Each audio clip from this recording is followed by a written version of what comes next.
we're going to talk about the top 10 mistakes that RV and travel trailer and camper people make when they're going on the road or before they go on the road. So let's get started.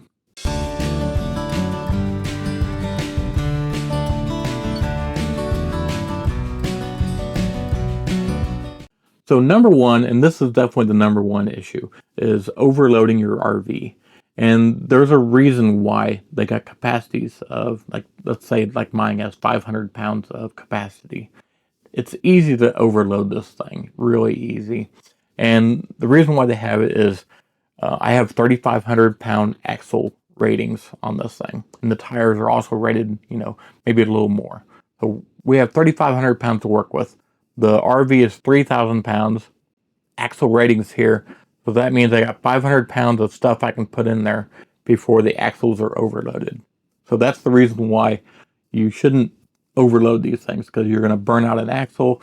You could blow a tire. There's a really strict reason why they have a capacity limit on these things, and don't go over them. So number two thing is weight distribution.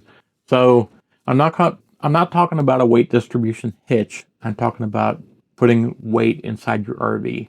A great example of this is when you look at a dumbbell. You look at all the weight of a dumbbell is here and here, and if you rotate it, it's hard to stop it from rotating. You can feel the pressure against your hand from it rotating. And it's the same thing on an RV. If you put a ton of weight in the front and rear, it's going to be hard to stop it from rotating, which is going to cause you sway on the highway. And it's dangerous to do that. And even if you put a ton of weight on the front, you're still causing that sway, that pendulum effect. So just try to not overload that underbed carriage with heavy items. Try to put some heavy items in the middle of your RV. And putting the heavy items here, even underneath the seats of your dining area, that's going to help, because when you have that weight in the middle, it's not going to cause that pendulum effect as bad. And it's not going to give you that swaying problem. Number three is not checking your tires and your tire pressure. And what I generally do is, before I leave for a trip, I check that tire pressure and I just look at the tires, make sure there's no cracks, and there's a date code on there. It'll be 4 digits, and if it says like 5222, then that means the 52 weeks in the year on 2022 year is when that tire was made. And that means I have 5 years of being able to drive on those tires before they start degrading. So 5 years is the general rule. So what I mean by checking your tire pressure, it's very important. If your tires require 80 psi in it, you need to have 80 psi in those tires, because if the sidewalls start flexing up and down while you're driving down the road, good tire or bad tire, it doesn't matter. It's going to explode on you, because they're going to overheat the sidewalls. That degrades the rubber in the tire, and then you're going to have a blowout on the side of the road. So make sure you check the PSI on those tires. And another maintenance thing is make sure you check your wheel bearings. So check your wheel bearings. I do it once a year. There's a mileage chart you can do it to also, but I generally re-grease my bearings once a year. That way it keeps me, knowing I have to do it. And I generally do it in the fall. Other maintenance that you should check is, like, go around the RV and check for loose or missing screws, because these things are just shaking down the highway. Go around, find a loose or missing screw, replace it. I generally put screws at a kind of an angle. So if you look at an RV, and you'll see these screws just being screwed right in. And if your board is here and you put the screw in straight, it's going to back out easy going straight. But if you put the screw in a little bit of an angle, it's going to be harder for it to back out. So I always, when I'm screwing into a wood panel, put it at a little bit of an angle, so it's a little harder for that screw to back out. And I've actually got proof of this working, because the front aluminum trimming, like 4 of those screws just backed out and came out. I put new screws at an angle, and they have not moved.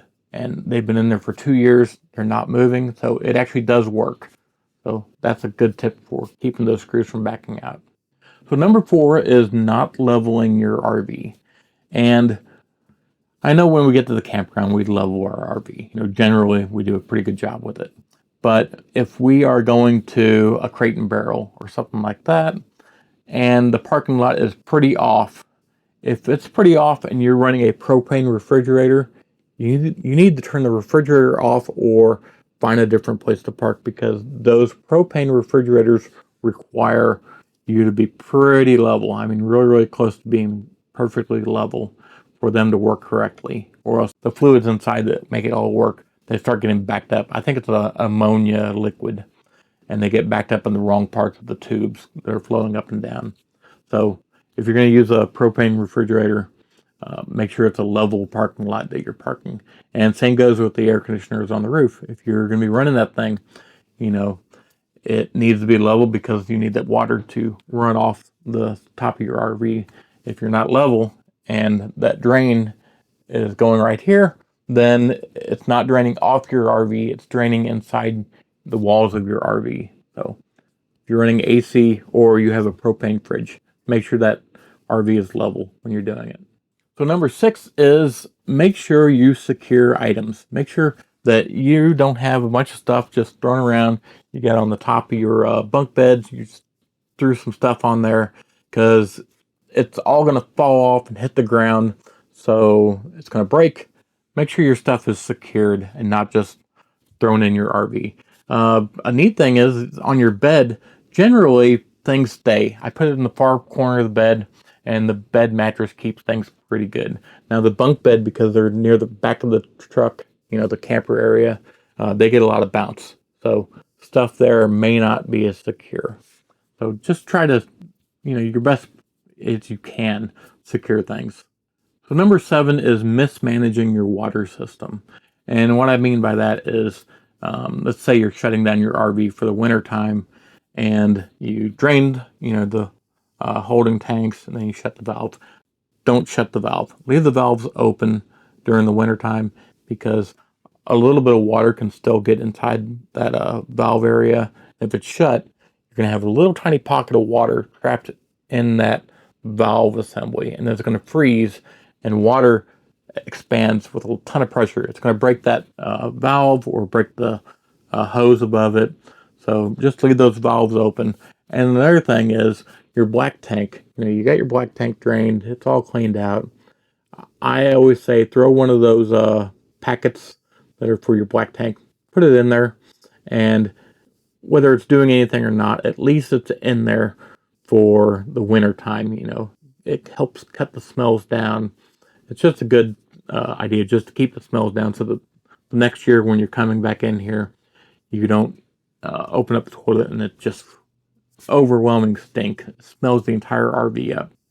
So that's my tips for water on these RVs. So number 8 is not understanding your power requirements. And what I mean by that, it's not only for boondocking, but it's also for when you're hooked up to a campground. So let's say you have a 30 amp pedestal. 30 amp pedestal, the general rule is you have 3,000 watts of power use when you're at a 30 amp pedestal. And your air conditioner is using 1,500 watts of it, or more. So that's a big draw right there. And maybe you got a tablet or other things kind of charging up. And now you want to cook your big breakfast in the morning. You pull out your 1,500 watt skillet, because I'm using the campground, power. I don't want to use gas and draw my, costs down. I got a 1,500 watt skillet. That 1,500 watt skillet is a good chance it's going to put you over the limit.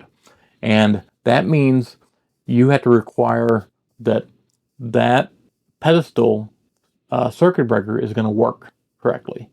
And if it doesn't work correctly, if there's something wrong, because these things are in the weather, if that pedestal circuit breaker doesn't break, that means you are drawing too much power in your RV, and you have to hope that everything is not going to melt in your RV. So just keep in mind whenever you're running an air conditioner, what else can I run in my RV?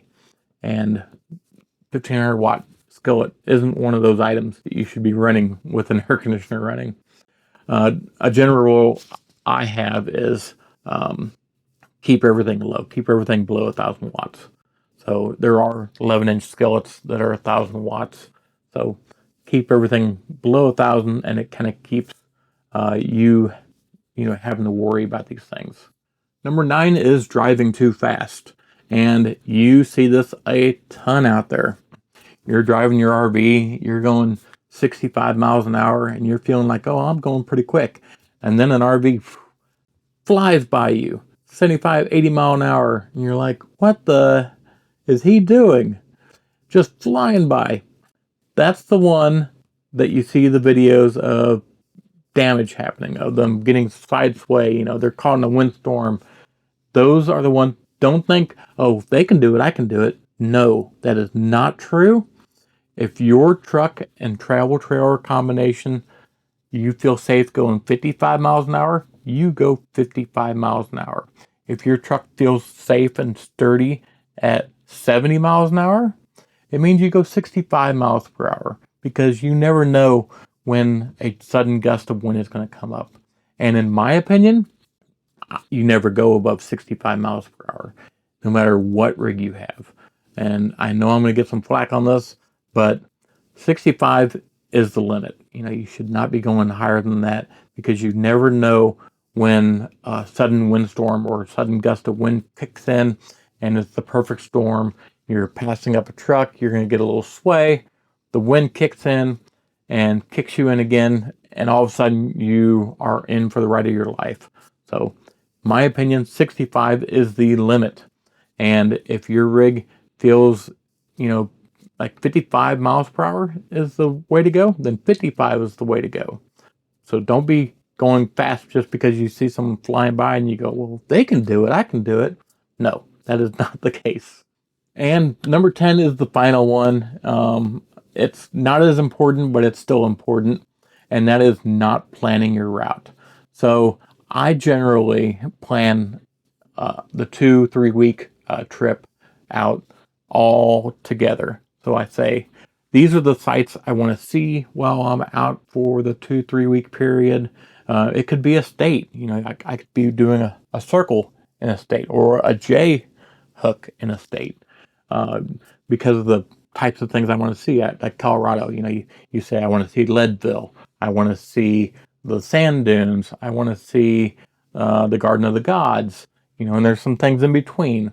You kind of look at, say, oh, these are all the items I want to see. Now, lay those items on a map, and now you can plan out what's the best roads to make this path, because I don't want to drive extra. This is my 2-3 week, trip. This is what I want to do. And, it may make a nice J hook for your travel plans. You can kind of figure out your kind of crossroads. So just kind of plan where you want to go, and then see what roads are going to make it a good possibility for that. So that's it for this episode. And, I'm trying to give you good information. We're trying to make it happen really good. So if you like what we're doing, please subscribe, because you all make it happen.